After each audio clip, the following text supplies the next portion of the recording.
Kuki abanyeshuri benshi bananirwa mu buzima bwa nyuma y'ishuri? Abantu benshi batekereza ko gutsinda amasomo bihagije kugira ngo bazatsinde mu buzima busanzwe. Ariko ntabwo ariko bimeze. Abanyeshuri benshi bananirwa nyuma y'ishuri kubera impamvu eshatu z'ingenzi ngiye kubabwira. Impamvu ya mbere, bigishwa ko uburyo batsinda ibizamini, ariko ntabwo bajya bigishwa uburyo bakemura ibibazo mu buzima busanzwe. Icya kabiri, abanyeshuri benshi barangiza amashuri bafite impamyabumenyi nibyo, ariko ntabwo bafite skills zikenerwa ku isoko ry'umurimo. Ikintu cya gatatu ni uko bategereza akazi aho kwihangira amahirwe cyangwa gukomeza kwiyungura ubumenyi.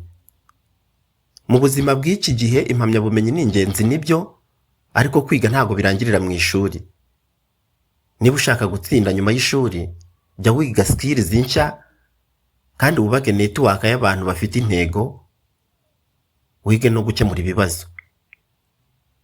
Kurikira page yacu kugira ngo utazacikwa n'ibindi biganiro nk'iki ngiki byagufasha kwiteza imbere. Ndabashimiye cyane.